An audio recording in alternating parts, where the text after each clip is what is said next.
Welcome to the Relationship Schools podcast. I am your co-host today, Ellen Bader, here with Jason Gaddis. What's up, people? Welcome back if you're a returning listener, and welcome if you are new. In this podcast, we talk all about parenting. In this episode. And we're going to talk about over-parenting, and we might mention under-parenting, to try to help you find the sweet spot. Because when we're out in the world, we notice over-parenting going on. Yeah. And we just want to help you course correct here, because it can lead to problems. This podcast in general is about relationships, having good ones, deep ones, fulfilling ones. We often talk about partnership, marriage, long-term relationship, and occasionally we talk about parenting. Ellen and I are parents. We've been parents now, 10 years? Almost 11. Oh my God. And so sometimes it's fun too for us to geek out on this. Yeah. Because we love being parents. We love being parents, and I think we also appreciate how hard it is to be parents. Oh my God. It's very difficult to parent well, given all the messages we have in society, given how a lot of us want to do it differently than we were parented, given all the new information and literature coming at us about parenting and children, and it's a lot to sort through. And then there's just the day-to-day of how do I respond to a kid who's doing whatever they're doing. There's so much to navigate there. So it's a rich topic for us probably every day. It is.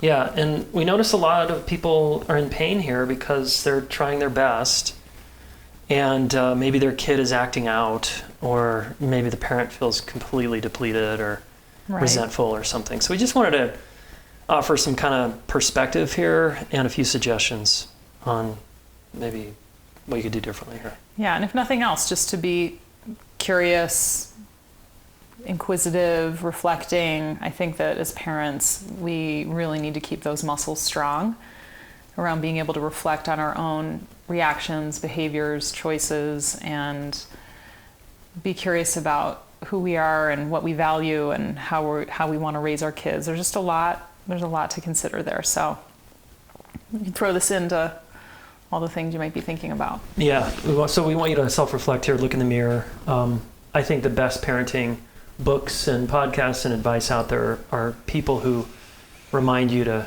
self-reflect and look inward and, really get some insight and information about your own reactivity and, patterns. So much, we can do so much more if we're aware of that stuff. Yeah.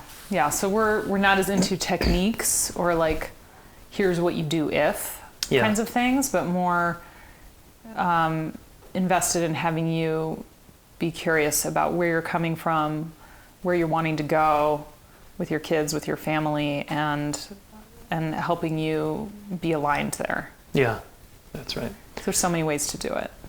So Ellen, let's dive into maybe some signs of what overparenting looks like, or what it feels like, from the inside or from the outside. Just what might we see or experience as parents, and then we'll get into like what overparenting, what we mean by that. Yeah, well, maybe we should talk about what we mean by it first. Like, what are we talking about? Okay. Through an example. Yeah, sure. Yeah. Well, I'm thinking of just something I was reading recently by Kim John Payne, who you've interviewed on here, and he uses that term a little bit in his book. I don't know if it's his term or someone else's, because I've seen it elsewhere too, but the overparenting term. And basically I think what that's trying to describe is a parent who's kind of really in their kid's space and really involved, kind of in every interaction and every decision,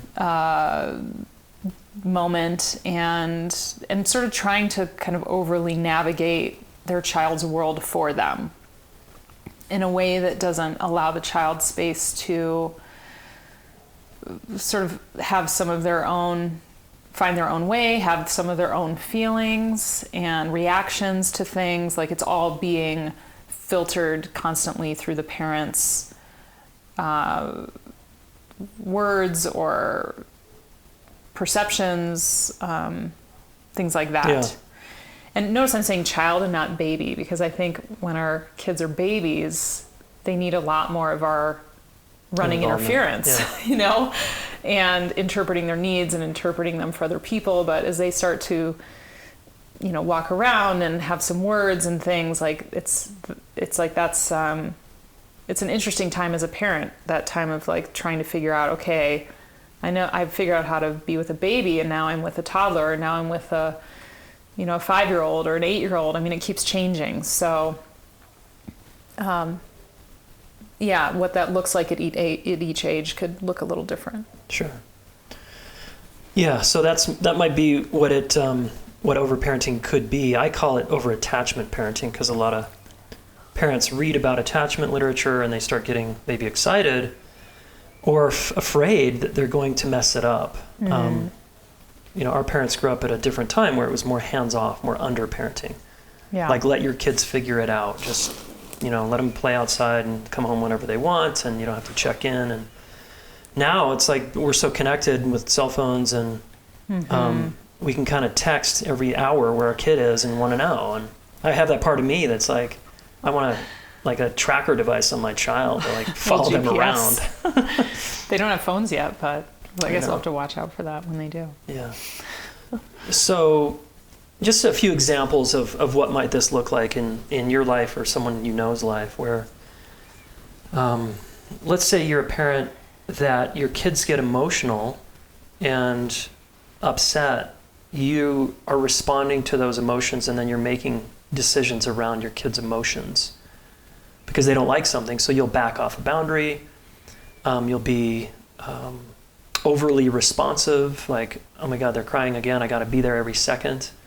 And that can start to even turn into allowing your child to make decisions they're not ready to make on their own, like which school should you go to,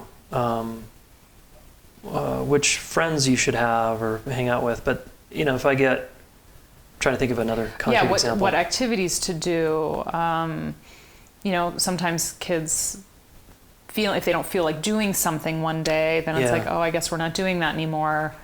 Oh, well, versus, wait, does the parent have a reason for that activity or why they think it's beneficial, even if the kid's feelings about it fluctuate? Yeah, right. So your kid needs to go to music lessons or something, let's say, because that's an important part of their learning in your family values, and it's going to maybe help them in their life because they've expressed interest. But the going gets tough, and they decide to get really emotional that day or that week and decide they never want to do it and they hate it. And so you cave and say, cool, we're done with music. Instead of, wait a minute, maybe there's a breakthrough if on the other side of this emotional tantrum, if we stay with this. They're just in the part that any of us get when we're trying to learn a new skill. We get rebellious and like, no, I don't want to do it. It's too hard. It's too much. Mm-hmm. And then we back off, right? And we don't hold them accountable. And because we're uncomfortable with their emotions and we're uncomfortable with their upset, it makes us anxious. So we back off our firm stance. Mm-hmm. So that would be an example of then you start to overparent. You're compensating because now you're allowing your kids' emotions to make the decisions. Versus your values as an adult. Yeah, and versus what's best for them and their development as they grow. Yeah. And sometimes we don't know, right? Like if I'm thinking about just swim lessons with our daughter, and she had a lot of resistance to doing swim lessons, and she never wanted to go. But we would get there, and it was important to me that we did swim lessons for safety, nothing else, because we swim a lot, we're around water a lot, and I needed her to be able to swim, right? So, and you did too, I think. So that was important to us, and she didn't like going. But every time she got, and I was there during her lesson, so I was like, okay, is there something off with the teacher? Is there something off with the environment? Like, what is she reacting to, Because obviously sometimes your kids have feelings that you actually want to investigate and listen. Like, is there something off about this situation? Hopefully nothing unsafe, but maybe there's something off. Yeah.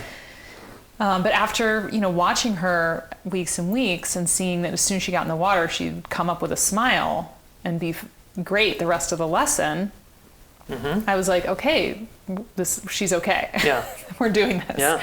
Even though for, I don't know, weeks and weeks, every time the lesson would come up, she wouldn't want to go because it was a challenge for her. It was a challenge. It was hard. That was that's sort of an easy one where it was easy for me to watch and see what was going on. And, but you can watch in your kid's classroom. You can, there's a lot of ways to be able to observe and see, like, is there really something I need to do differently here? Or is my kid just having a emotional reaction to growing, to doing something new, to learning something that's challenging? Like learning to swim is not easy, and not every kid is excited about that. I used to teach swim lessons, so I remember that.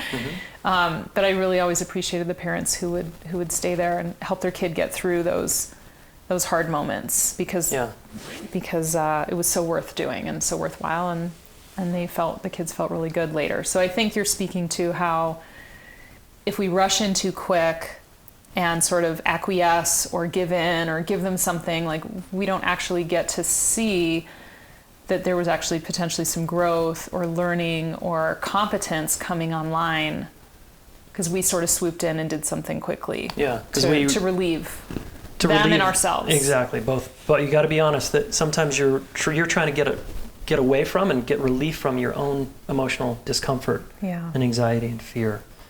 And, our daughter, we watched her confidence go up.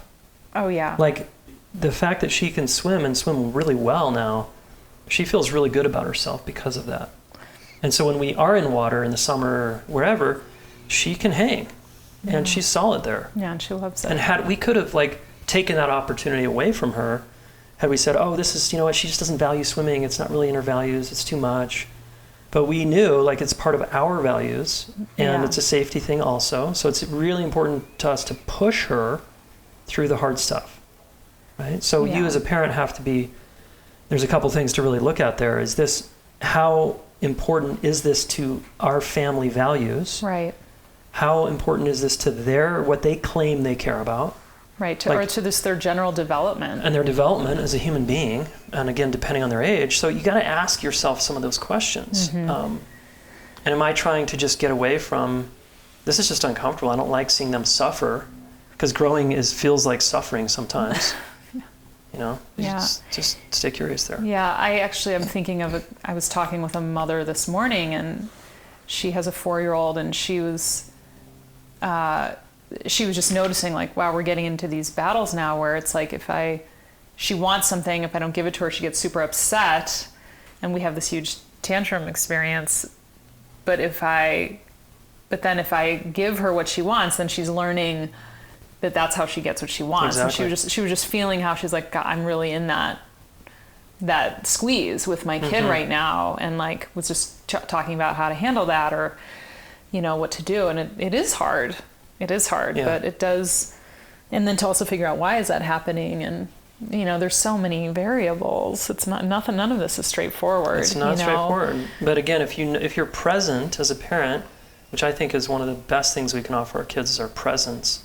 We learn about them and we know them, and we start to know, oh, this is good for their growth. Oh, yeah, they're being true to themselves here, and so I'm going to keep pushing them here, versus I'm kind of half asleep and I'm overwhelmed in my own life, and I'm just this tantrum's too much for me and I can't deal with this right now. So I'm just gonna be fine, we won't go. Right. And that's where resentment starts to build between a parent and their child.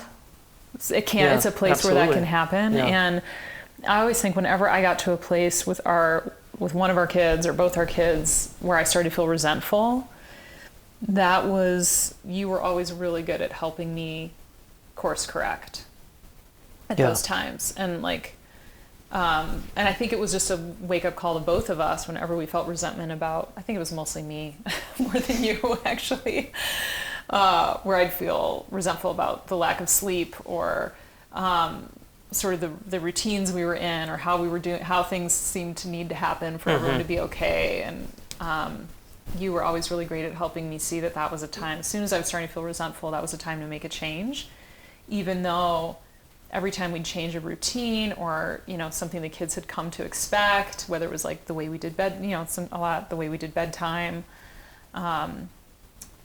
things like that. Yeah. It was always a little hard for a few days because they'd be upset that we were like, actually, this is how we're going to do bedtime. This is the new program. Like, we're not doing an hour and a half of stories and songs. It's going to be 30 minutes of stories and songs, things like that. There was always like a little adjustment period, but then it's like there was all this calm after. Like they actually, it was cool because it's better for them, so and they knew that. Better for them, and I wonder, is that because I felt better, and I was like, okay, now this is the way I like it to be, and this is working better for me, and then they could rest into that. Like I don't really know, but I think the important takeaway for me was that whenever I started to feel resentful about something as a parent, that was a cue for me that like, all right, I need to do something different, and it's not going to be easy, but I don't want to feel resentful of my kid ever. Yeah, and this goes for another example is when you start to make sarcastic jabs with your adult friends about your kid, or throw them under the bus, or kind of give them a lot of power in just how you talk. I remember talking to a dad once who was like, oh, well, he's talking about his like 4-year-old son. And he was like, well, he kind of runs the show around here. And I'm like, you're allowing him to run the show around here. That's not the kid's fault. So be careful if you find yourself blaming your child. Chances are it's your inability to set a boundary. It's your unwillingness to hold the line. That's on you. And that's not your kid's fault. Kids are sort of just doing what they do when parents are struggling, and then kids are testing boundaries. That's their job. Right. And sometimes there's things going on in families. There's moving, there's changing schools, there's a divorce happening. Kids can be reacting to a lot of things, and I think that again, that's where we need to keep reflecting on what can we do to support them so that their behavior is always telling us something. I guess that that's right, having a reaction to something in their world. And sometimes it's us, sadly. That's right. Sometimes the adjustment needs to come. For me, I definitely saw that at different phases of our kids' lives, and I think that's where having a co-parent can be so helpful, and helping each other see something. Like sometimes I couldn't see things because I was so in it, and you were really helpful with being a good reflector of kind of, here's what I'm seeing happen, and this doesn't make any sense. Yeah. And I'd be like, you're right. Why are we doing it this way? So another way to think about this is at the relationship school, we talk a lot about support and challenge being love and care. And so that means kids need your support and your challenge. They need both from you. And so if we're stuck in over-parenting, we're probably over-supporting. We're more on the over-support side because we're afraid to challenge them. We feel like we're projecting our own childhood onto them, or they already have a lot of challenges, so they don't need more challenge from me. So we might lean towards the supportive side. So just notice that if that's you. And again, in other situations, maybe where you grew up with your parents being more under-supportive and overly challenging, they sort of threw you to the wolves, and that felt like a ton of challenge, and they lacked support. So just another way to think about this is, can I both support my son or daughter or child, and can I challenge them? And can I know when to sort of wield both? Because sometimes they need to be pushed through the hard thing, or a boundary needs to happen. And other times they need you to pick them up and hold them. Right, and to sort of take them out of the challenging situation, give them a break or a rest, or slow things down. So often, like some of our interventions have been like, oh, we just need to slow this down, or do less of this, or but a lot of times that pushing through was, I think that's gone well in our family because of our relationship with our kids. And I feel like that's where, when we've been like, okay, we need to help them do this thing that they're scared of, because we know it's going to be, because we know it's holding them back not to. And so whether it's socially or a skill that they're needing to learn or something, and an experience that we think is important for them to have. What's helped us, I think, push them through is that they just feel secure with us and feel a sense of, they can be mad at us, I guess, and they can also still lean on us for love and support at the same time. Yeah. Like, I don't think it would have worked for our daughter if I'd been like, well, you're just going to your swim lesson, like it or not, here we go. You know, like I had to be like, I get it. I know this is hard. You validated her. You're totally not looking forward to this. And we're going to go and we're going to see how it goes again today. And we're going to do this for a little while and I'm going to be right there. And, you know, like things like that, where it's like, you can be upset with this decision, but I'm going to love you and care for you through it. And I'm going to be there. And I could do that with that situation where I could be nearby. Yeah. Yeah. It's a great example. And sometimes you don't have the capacity to do that. And you do just say, you know, suck it up. This is what we're doing. And that can also be okay. But you want your child, one of the things, the needs that kids have is to feel seen. And that helps in their development. So if you can see them in their resistance and their challenge and their fear and still push them, that's going to go a little farther, most likely, than, you know, tough shit, you're doing this. Usually. Yeah, I don't think we've had to use that one very much. No, although you might to that lean side to that side more. You're more on the challenge side. I'm more on the support side sometimes. Not always. Yeah, not always. Yeah, so I think for those of us that are interested in attachment and are sort of get worried when our kids are upset or, you know, am I pushing them too much or is this bad for them? You know, the ones of us that have some psychological interest in our child and overthink these issues potentially sometimes, you know, worried about causing, you know, more upset or, you know, not knowing when to push and when to support, basically. I think that's where it's like, let's lean on the relationship for a little bit and see what happens. Like, let's lean on, hey, I'm going to be there for you. We're going to do this thing. Let's see how it goes. I know it's hard. Because so often when we've done that, that has helped our kid get through a developmental milestone. Yeah. And know that there's lessons to be learned if you know, either way. Again, can you stay open as a parent to get, wow, that really didn't help them. Right. Wow, can we listen to that feedback? Or wow, that seemed to so help them and help us as a family and that move things forward. Right. Can you, again, have this capacity to reflect? Right. Yeah, there's been times when, we've had to look at both sides of that.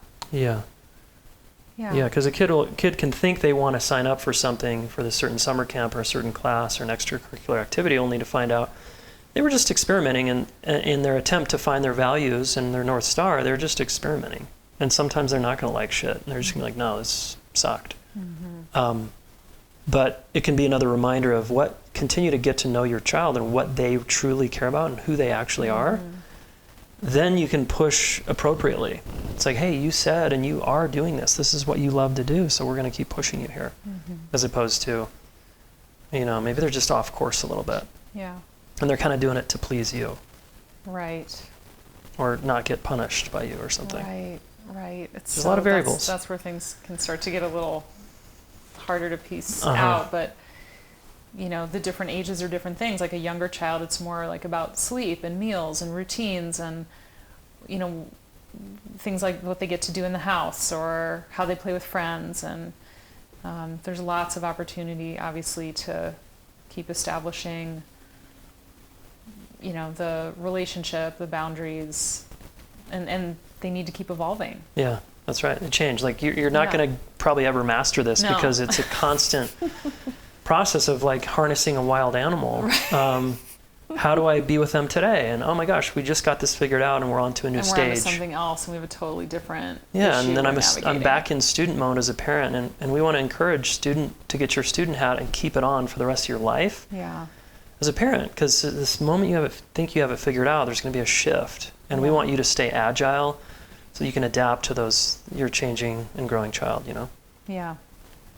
Okay, before we stop, Ellen, do you think is there anything you want to say about secure attachment that I don't want people to think over-parenting or being overly involved means attachment? Right. Do we need a quick reminder on just what secure attachment in a parent-child dynamic, what that might mean?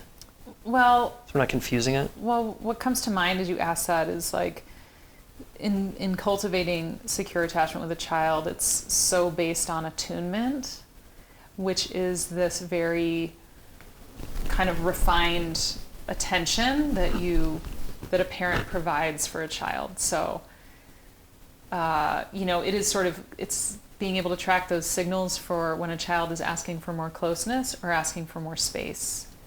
And that can be confusing. The way a toddler might do that, or the way a 5-year-old or an 8-year-old might do that, can look really different based on the child. But if you're curious and interested and watching and listening and wanting to know, you will be able to sense and feel and really see those things in your kid. And so I think that a child who feels attuned to that they can have closeness and space, and they can navigate that with their parent, and their parent's respectful and responsive around that, as much as we can be, is part of what has a child feel secure. So it's not, the reason I'm saying that piece of understanding secure attachment is because it's not just based on close proximity, physical closeness. That's an important piece, especially early on when you have a little baby.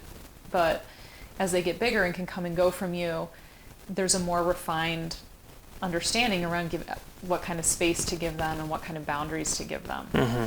So that gets more refined and complex, actually, as they get older and older. It's cultivating secure attachment becomes more refined and complex because there's so much more you're navigating emotionally, mentally, and they're learning so much from the society around them. And so it's a lot more to interpret and hold. So we have to almost pay even more attention, but hopefully we've built that over time. Yeah, great. Cool. Thanks, Ellen. Good reminder. Attunement, folks. And again, your ability to attune will be dictated on your ability to be present and available to yourself in your own life and self-reflect. So we want you to keep cultivating presence, because it's going to help you tune in to other people and yourself. Mm-hmm. Yeah, and attunement, one last thing I'll say is it's not about getting it perfect all the time, because we can't. No one's that good. It's being able to reattune after it's like, oh, I missed you, or oh, I was too in there, or I was too far away, and sort of, coming back to the connection and having the interest and the wanting to kind of wanting to connect. Yeah, good reminder. Yeah. Okay, thanks. All right, so hopefully this has been helpful, folks. And again, if you want a deeper dive on attachment in general, I think our 9-month training is probably the best spot, and that's relationshipschool.com/DPIR. Every parent that's done that course has said, my parenting improved, I became a better parent, and my kids actually grew as well and started to finally feel appreciated and seen by me in a way they'd never experienced before. And our family now is tighter as a result. So it's pretty powerful what can happen if you really continue to work on yourself as a parent, and not coming from the place of I'm such a bad parent, because we have tools for that also, but more as I want to continue to make room for who my kids are becoming, and I want to keep learning about myself along the way. Hey, thanks so much for listening. Relationship School fans and Smart Couple listeners, please subscribe to this YouTube channel, all right? Do us a favor, subscribe, share one of these videos with a friend, all right? We want to help the planet get their act together around relationships, and you are one of them, so thank you.